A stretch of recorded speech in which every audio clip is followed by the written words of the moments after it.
Jangan lupa like, komen, dan subscribe channel YouTube TVRI Bengkulu dan nyalakan lonceng notifikasinya.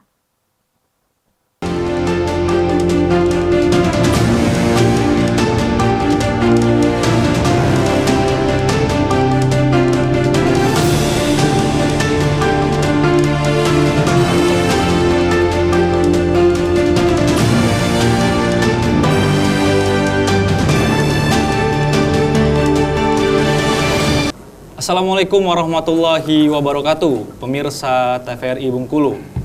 Quitat consentire videtur, yang artinya siapa yang berdiam diri dianggap menyetujui. Salah satu adagium yang muncul pada saat Kongres di Amerika Serikat pada tahun 1800-an.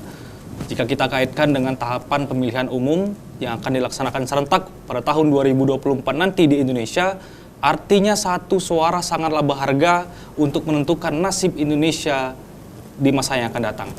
Untuk itu kita akan bincang-bincang lebih lanjut di Brendo TVRI Bengkulu. Bersama saya, Poso Siregar. Sudah hadir juga di studio TVRI Bengkulu berkaitan dengan dialog tema kita pada hari ini, yaitu tahapan pemilu. Yang pertama saya perkenalkan terlebih dahulu pemirsa, ada Ibu Nina dari KPU Kota Bengkulu. Selamat datang Ibu Nina. Selamat datang. Selamat datang Ibu. Ya. Terima kasih sudah hadir di studio TVRI Bengkulu. Terima kasih juga sudah diundang. Terima kasih. Selanjutnya ada Bapak Dr. Handes Asep Topan MSI selaku akademisi dari Fakultas FISIP ya Pak, dari FISIPOL Universitas Bengkulu. Selamat datang Bapak. Ya. Terima kasih sudah hadir di studio TVRI Bengkulu. Sama-sama Mas Poso. Siap untuk memberikan edukasi tentang Insya Allah ilmu politik dan sosial ini ya Pak. Iya. Baik pemirsa, berkaitan dengan tema kita hari ini yaitu tahapan pemilihan umum. Artinya cukup banyak sekali problematika yang lahir di tahapan pemilu ini, karena mengingat sudah cukup dekat Ibu ini ya, di Februari 2024 ya Ibu. Iya, 153 hari lagi. 153 hari lagi. Wah, udah dihitung, udah konden hari per hari nih ya Bu? Iya, betul. Oke. Jadi berkaitan dengan tahapan pemilihan umum, bisa dijelaskan mungkin Ibu Nina pertama selaku perwakilan dari KPU Kota Bengkulu berkaitan dengan tema kita hari ini, yaitu tahapan pemilihan umum. Silakan Ibu Nina. Oke, terima kasih. Ini boleh saya sapa dengan teman-teman pemilih ya? Iya, boleh. Soalnya kita kalau di KPU itu menyapanya dengan teman-teman pemilih. Selamat sore semuanya teman-teman pemilih. Perkenalkan, kami dari KPU Kota Bengkulu. Kami di sini sebagai perpanjangan tangan dari KPU RI, ataupun juga di bawahnya secara hierarkis itu ada KPU Provinsi. Setelah itu kami di KPU Kabupaten Kota. Dan di bawah kami juga masih ada ad hoc lainnya, dan itu seperti PPK, ada lagi di bawahnya PPS, dan nanti juga akan dibentuk KPPS. Nah, jadi secara berjenjang kami itu tidak bisa harus satu kesatuan di antara dari aturan dari pusat sampai ke KPU Provinsi, juga ke kita sampai kita turunkan ke bawah. Jadi secara hierarkis begitu ya. Kalau untuk tahapan itu kita tuh sudah mulai dari 20 Juni kalau nggak salah, 2022 dulu. Dan itu untuk launching tahapan itu, wah luar biasa sekali. Untuk launching tahapan itu kita dari KPU RI itu sampai ke bawah ini, sampai ke KPU Kabupaten Kota itu sudah menggaungkan sekali bahwa kita sudah memasuki tahapan seperti itu. Dan sampai saat ini sudah 153 hari lagi menuju hari H. Nah, jadi ya semangat antusiasnya itu luar biasa. Dan semakin hari juga semakin, tentu saja tahapannya juga semakin banyak, semakin padat ya. Semakin padat, jadwalnya juga semakin lumayan kadang kebetulan kami ini kan ada 4 subbagian di KPU Kota Bengkulu itu. Di 4 subbagian itu ada di bagian KUL, ada juga di bagian teknis, kebetulan saya di penyelenggaraan teknis pemilu, terus juga ada di bagian hukum dan SDM. Nah, terus ada juga di Rendatin, perencanaan dan data. Nah, jadi 4 subbagian itu berkolaborasi tentu saja untuk mensukseskan tahapan pemilu 2024 ini. Nah, jadi mulai dari perencanaan awal sekali, perencanaan anggaran, perencanaan hal-hal apa saja yang akan kita lakukan, walaupun itu sudah tertuang di dalam PKPU 3 tahun 2022 itu tentang tahapan pemilu, tapi kami juga menyeimbangkan antara kira-kira di subbagian ini nanti apa saja sih yang misalnya yang akan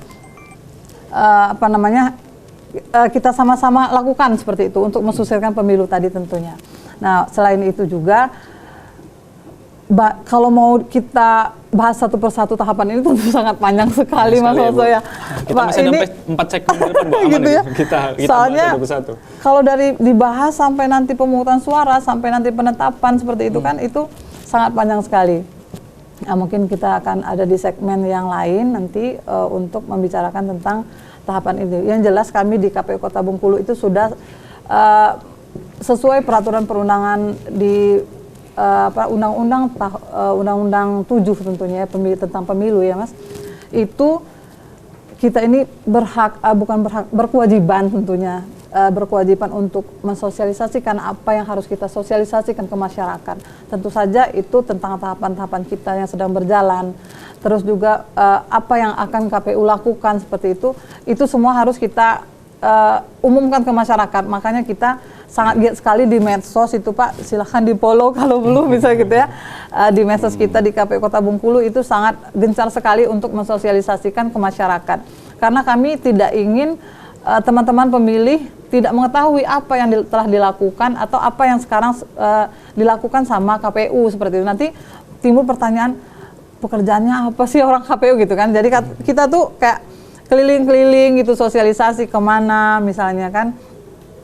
Entah itu mensosialisasikan tahapan, entah itu juga mensosialisasikan kira-kira tanggal 14 Februari nanti kita itu harus meramaikan TPS itu. Jangan sampai itu hari H dan itu puncak daripada pesta demokrasi ini sendiri. Intinya ya, partisipasikan di situ ya Mas ya. Okay.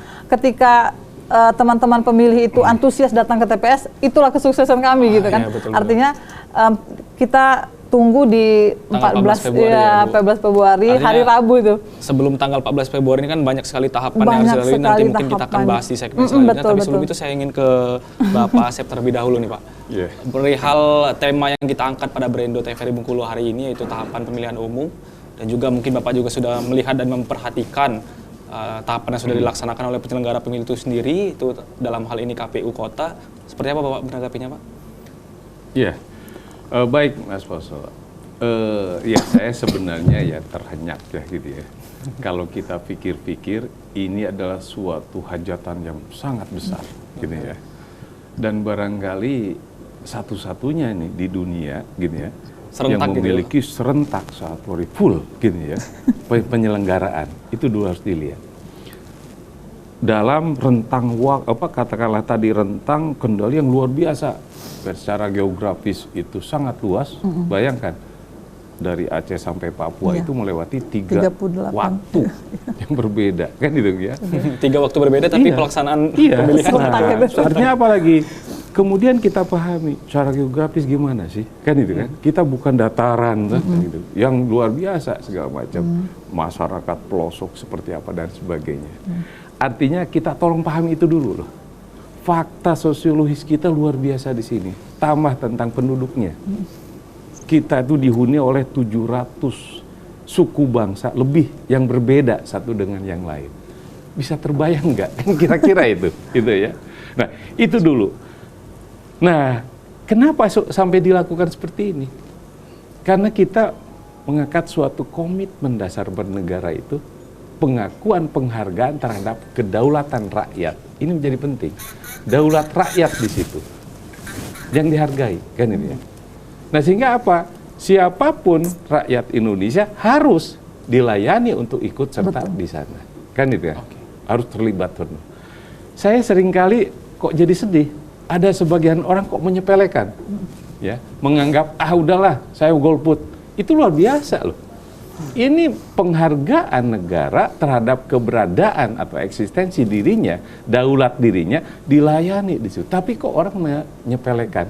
Itu jadi tanda tanya. Artinya pesta besar dan juga tanggung jawab besar sebenarnya, walaupun ini adalah hak untuk memilih dan tidak memilih kan ya Pak. Penghargaan kedaulatan kita ini kan. Betul. Itu adalah katakanlah penghormatan terhadap jati diri kita sebagai manusia. Baik, semakin menarik Bapak, kita jeda dulu. Setelah ini kita akan bahas lebih lanjut lagi perihal dengan tanggung jawab dan juga peran daripada pemilih ini sendiri. Iya. Baik pemirsa TVRI Bengkulu, jangan kemana-mana, tetap di Brendo TVRI Bengkulu.